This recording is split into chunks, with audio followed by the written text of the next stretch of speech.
Quand j'allais voir ta mère à l'hôpital, tous les jours, elle me disait « Tu verras, Madeleine, un jour, elle sera ministre. » Je lui disais « Non, pas ministre, présidente. » Et vous voulez faire quoi après l'ENA? Moi, je suis persuadée que l'homme ou la femme politique, avec un vrai discours écologiste et féministe, ce sera le prochain président. Ou la prochaine présidente. J'ai commencé à l'écrire en 2016, l'année de la sortie de Vendeur, mon premier long-métrage de fiction. Il y a eu des étapes d'écriture assez rapides, d'autres beaucoup moins. Et c'est un scénario que moi j'ai terminé d'écrire véritablement pendant le premier confinement. Pendant le premier confinement, il manquait un truc et qui est très important dans le scénario et je l'ai trouvé à ce moment-là. On veut aller au ministère du Travail ou à l'Éducation nationale. C'est quand même dommage de ne pas viser plus haut. Non, tu ne trouves pas? C'est quoi plus haut? Le Conseil d'État, l'inspection des finances? Par exemple, il n'est pas interdit d'être ambitieux, même venant de Sciences Po Lyon. C'est pas la question, là. Le déclic, l'envie, ça a été de faire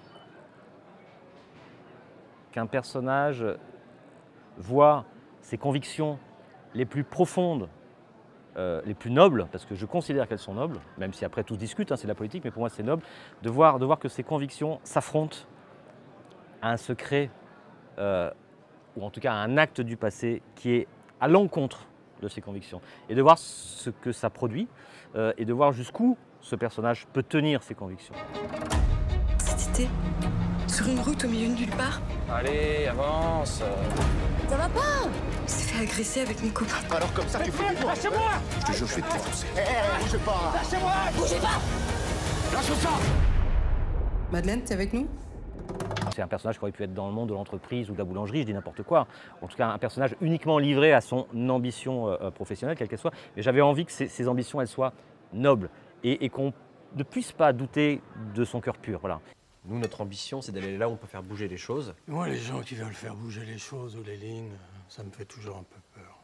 Ah, ça. J'ai souvent eu une phrase dans la tête pendant le tournage, et je la partageais avec Rebecca, je disais mais est-ce qu'on peut changer le monde avec les mains sales, voilà. Et est-ce que l'engagement de Greta Thunberg, par exemple, serait amoindri ou serait entaché ou serait abîmé si on découvrait un jour que dans le passé, il s'est passé un truc pas top, voilà. Ça tient presque de la tragédie grecque. J'ai l'impression que c'est des êtres qui sont rattrapés par leur destin et que le fatum aspire, quoi. Donc j'ai été séduite par cette histoire qui est palpitante. Il y a vraiment une tension. Enfin, j'ai eu une tension tout au long de la lecture, encore plus en voyant le film. Je trouvais que c'était un destin de femme assez extraordinaire. Alors, ça a été? C'est dans le coma, Antoine. Qu'est-ce qu'on fait? Quoi? Comment ça? Qu'est-ce qu'on fait? Qu'est-ce qu'on fait s'il sort du coma? Mais j'en sais rien, moi. Qu'est-ce que tu veux qu'on fasse? Cet événement, tout d'un coup, commence à lézarder l'union très solide qui prévalait jusqu'alors. Et que cette lézarde renvoie à chacun des personnages quelque part à son milieu d'origine. C'est toi là qui leur a parlé de ce village-là, Favonne? Non, c'est eux. Mon téléphone a dû borner là-bas, donc oui, je leur ai dit qu'on y était passé. Ouais. Pourquoi tu me l'as pas dit? Quoi? Pourquoi tu me l'as pas dit? Maintenant, il faut voir qu'on a menti. C'est cramé, c'est obligé. Mais c'est des détails, ça. Calme-toi un peu. C'est pas des détails. C'est pas des détails. On va pas y arriver. On va y arriver. Je te le jure. Okay, regarde-moi dans les yeux. Hein? On est tous les deux. Je t'aime. On va s'en sortir. Et de rentrer aussi dans ce monde de la politique par le prisme de ces deux jeunes auxquels on peut s'identifier, qui ont une passion. Nous, c'est le théâtre et le jeu. Eux, c'est la politique. Ils ont des idéaux, des grandes ambitions. Et comment, à part un événement dramatique dans la dramaturgie, comment ça opère sur eux et comment leurs deux personnalités vont vivre ça si différemment. Et j'ai trouvé ça vraiment singulier comme approche. Que d'un couple uni, prêt à se transcender et à changer le monde, encore une fois, tout d'un coup on se retrouve avec deux adversaires, antagonistes, chacun presque les champions de leur camp. Et on passe voilà, quelque part d'une histoire d'amour à une histoire de lutte de classe. Qu'est-ce qui ne va pas dans ton réel? C'est le dîner, la terrasse, cette maison peut-être, ton appart à Lyon? Non mais dis-moi, ça m'intéresse. Mais c'est tout le reste qui va pas, papa? Hein? Faut regarder autour de soi un peu. Ah, elle est contente. Non, mais ce qu'Antoine veut dire, et je suis un peu d'accord avec lui. Je sais ce qu'Antoine veut dire. La jubilation de ce film, on ne sait pas ce qui va se passer. Et en lecture, c'est toujours bon signe. Mais le fait de le dévorer un scénario, d'avoir envie de savoir et d'être mené comme ça par le bout du nez, de ne pas savoir, d'être... ça, c'est hyper excitant. Et c'est ce que les gens nous disent, c'est qu'ils sont accrochés ils sont collés à leur siège et qu'ils ont de l'empathie pour les deux personnages. Alors c'est deux personnages qui à un moment donné sont un peu quand plus même. peut-être pour le tien, peut-être. Non, mais moi j'ai de l'empathie pour ton personnage. T'es sûr qu'il va pas parler, ton copain? Est-ce qu'Antoine est là? Tu le laisses tranquille maintenant. Je vais être nommé au cabinet du ministre. T'étais au courant? Tu me l'as fait pas à l'envers. C'est à la fois un film social, mais politique, mais un thriller aussi. C'est un mélange des genres que j'avais vraiment peu lu. Et puis aussi, à titre personnel, ce rôle un peu sombre, un peu comme ça, mesquin, menaçant. C'était la promesse de scènes jubilatoires, surtout avec Rebecca, que je connais de la Comédie Française. Et donc c'était vraiment, voilà, en effet, un rôle que je n'avais pas encore joué. En termes de jeu, d'incarnation et de travail pour le comédien qu'il est, un parcours, c'est les montagnes russes. On passe vraiment du jeune homme amoureux à un jeune homme humilié, puis à un jeune homme torturé, puis à un jeune homme aigri. Et c'est assez passionnant à jouer. Moi, je disais souvent que des deux personnages principaux, c'est lui qui avait, on va dire, le parcours le plus sinueux. Le parcours de Madeleine, Rebecca est un parcours beaucoup plus rectiligne. C'est quelqu'un qui tient. Excusez-moi, Sybille Ramet, ça vous dit quelque chose? Ramet, EY? Non, désolé. Vous étiez bien DRH chez Noireau dans le Pas-de-Calais en 2013. Oui, tout à fait. Pourquoi? Madame Ramet travaillait au service du nettoyage dans les équipes du soir, aux ateliers. Elle a été hospitalisée pour un cancer du poumon, diagnostiqué maladie professionnelle. Elle est morte le 24 avril 2014. J'ai sa photo, si vous voulez. Je trouve que c'est un rôle féminin très bien écrit et rare parce que ambigu, on peut croire qu'elle est pas toujours qu'elle a une morale en tout cas un peu douteuse parfois. Je trouve qu'elle est ambitieuse et que l'ambition n'est pas toujours quelque chose qui est bien vu chez une femme. Un homme ambitieux c'est positif et une femme ambitieuse tout de suite ça a l'air oui. Donc je trouvais que c'était très agréable de défendre quelqu'un qui ment, quelqu'un qui est trouble, quelqu'un qui ne se laisse pas dépasser par l'intime aussi. J'ai l'impression qu'elle est en maîtrise de son destin. Et c'est rare aussi de voir des femmes qui quittent pas tout par amour, qui refusent justement, qui renoncent à leur passion pour une autre passion. Moi, je ne connaissais pas Rebecca, parce que quand on a commencé à réfléchir au casting du film avec ma directrice de casting, Rebecca était surtout au théâtre et avait fait peu de cinéma. Ce qui m'a surtout frappé quand j'ai vu Rebecca, c'est à quel point elle était lumineuse, pleine d'énergie, de vie et surtout qu'elle suscite une empathie assez immédiate du spectateur. Le directeur des ateliers a proposé aux collègues une demi-journée pour aller à l'enterrement. Et vous avez refusé, vous vous rappelez? 3 collègues y sont allés quand même et vous les avez licenciés pour absence injustifiée. Je suis sûre qu'il y a 1 ou 2 journalistes que ça exciterait pas mal d'écrire un petit papier là-dessus. Je voulais absolument pas qu'on soit dans quelque chose de naturaliste avec ce personnage et puisque c'est quelqu'un de gauche, pour le dire rapidement, qui veut changer le monde, voilà, être dans quelque chose voilà, d'assez convenu et on va dire bien pensant.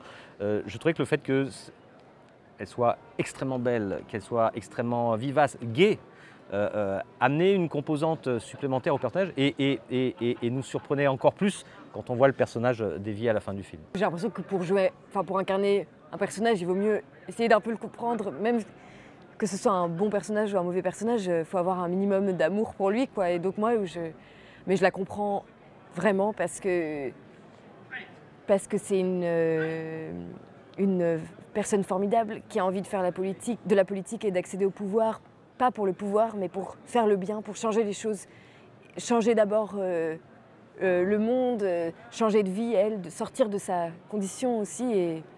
Et évidemment, non, je la comprends. Quand les travailleurs et les salariés sont en difficulté, c'est moi qu'ils appellent et pas vous. Pourquoi? Parce que vous avez tout cassé. Après, c'est bien d'embrayer sur l'économie sociale et solidaire. 1 emploi sur 8. La représentation de la politique dans le cinéma ou dans les médias, elle est très souvent péjorative, négative et que c'est extrêmement facile tout d'un coup de dépeindre des hommes politiques ou des engagements politiques sous l'éclairage unique de l'ambition et du carriérisme. Et moi, j'avais pas envie de ça parce que je trouve ça un peu cynique, un peu facile. Et j'avais envie vraiment de quelqu'un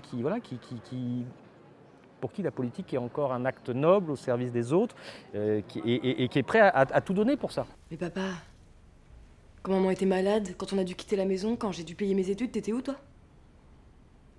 Alors ok, tu m'as attendu, j'ai pas donné de nouvelles, je m'excuse. Mais vas-y, me fais pas la morale, s'il te plaît.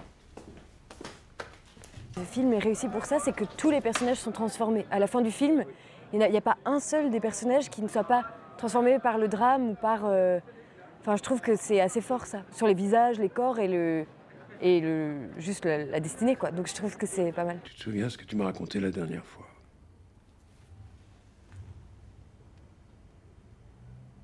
Oui.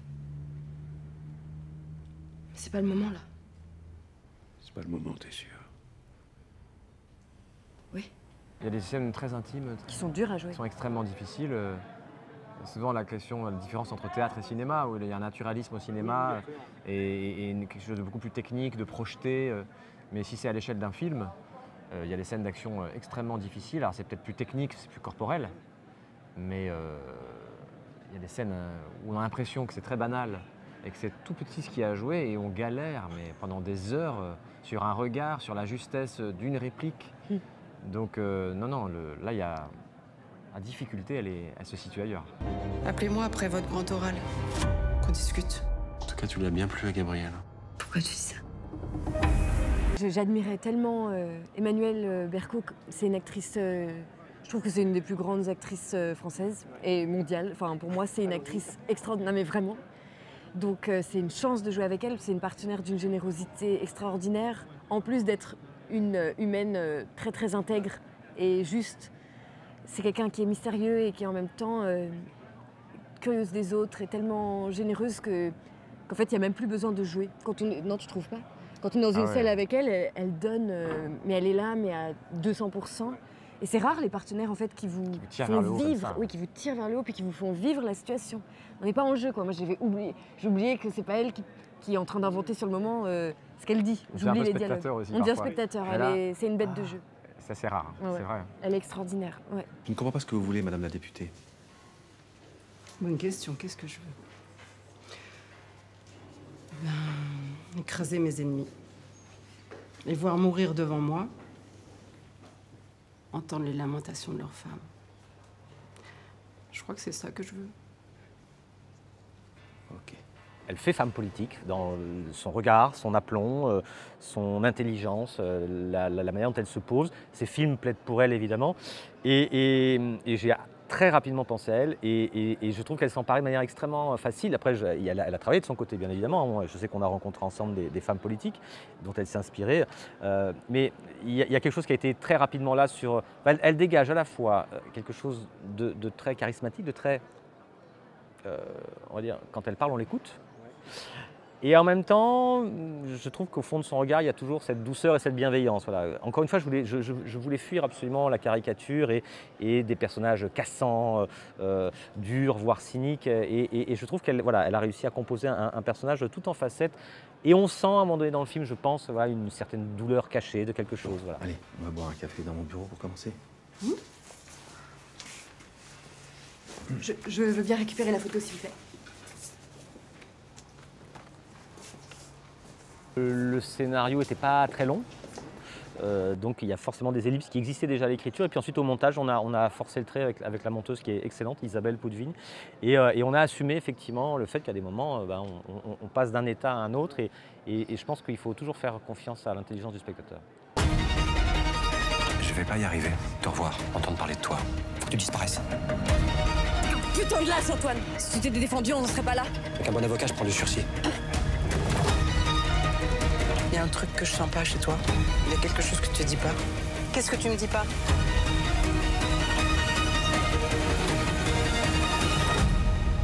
Faut que t'ailles jusqu'au bout, Mad.